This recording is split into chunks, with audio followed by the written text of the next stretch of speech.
Hello students, I am Preeti Bansal from Adarsh Shiksha Niketan high school. आज हम revise करने वाले हैं हिंदी ग्रामर। हिंदी ग्रामर में हमारा फर्स्ट चैप्टर आ रहा है संज्ञा। संज्ञा किसे कहते हैं? किसी प्राणी, वस्तु या स्थान या मन के भाव को संज्ञा कहते हैं।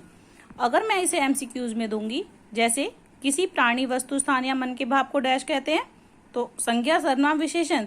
अगर आपने ये रीड किया है तो आप बता सकते हैं संज्ञा। नेक्स्ट है आपका संज्ञा के कितने भेद होते हैं? संज्ञा के 3 भेद होते हैं, व्यक्तिवाचक, जातिवाचक, भाववाचक। उसके बाद आपको इनकी डेफिनेशंस भी लर्न करनी है।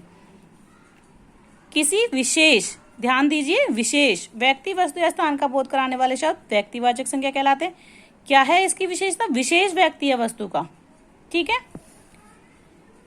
ऐसा संज्ञा शब्द जो संपूर्ण जाति का बोध कराए, यहाँ क्या है, संपूर्ण जाति का बोध कराए, वो कहलाता है जातिवाचक। जिन संज्ञा शब्दों से हमें किसी स्वभाव, गुण, दोष या दशा का पता चले, वो कहलाते हैं भाववाचक। ये तीनों डेफिनेशन आपको लर्न करनी है। ये 1 वर्ड में बन के आ सकती हैं आपके एग्जाम में। सभी के 2-2 एग्जाम्पल आपको याद करने हैं। उसके बाद है आपकी एक्सरसाइज, व्यक्तिवाचक संज्ञा के 5 उदाहरण, जातिवाचक, ये आपको लर्न करने हैं। द्रव्यवाचक संज्ञा क्या होती है? हो सकता है मैं पूछ लूं, 3 ऑप्शन दे दिए, इसमें से द्रव्यवाचक संज्ञा छांटो। तो आपको पता होना चाहिए द्रव्यवाचक जो कि तरल पदार्थ को यूज करती हैं, जैसे जिसे हम क्वांटिटी में दिखाते हैं उसको हम कहते हैं द्रव्य, ठीक है। जैसे कि दूध, पानी, लोहा, सोना, चावल, इसको हम क्वांटिटी में शो कर सकते हैं ना, इसलिए। इसके बाद है आपका एमसीक्यूज, मेरा पेन किसके पास है वाक्य में? संज्ञा शब्द क्या है? पेन। मोहन फूल मत तोड़ो वाक्य में व्यक्तिवाचक।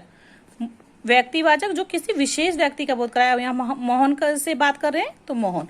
बचपन में हर बच्चा सुंदर होता है, विशेषता क्या है? बच्चा। क्यों? क्योंकि बच्चा सभी को शो कर रहा है, संपूर्ण जाति का। एक बच्चे के बारे में बात नहीं हो रही है, सभी बच्चों के बारे में बात हो रही है। जूस में मिठास ज्यादा है, मिठास, भाववाचक संज्ञा को शो कर। ये प्रिपेयर करना है आपको। नेक्स्ट है आपका सर्वनाम। सर्वनाम किसे कहते हैं?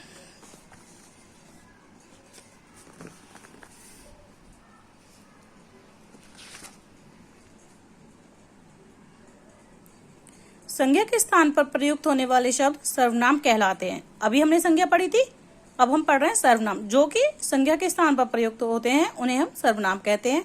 सेकंड क्वेश्चन, सर्वनाम के कितने भेद हैं? 6, जो नाम याद करने हैं आपको।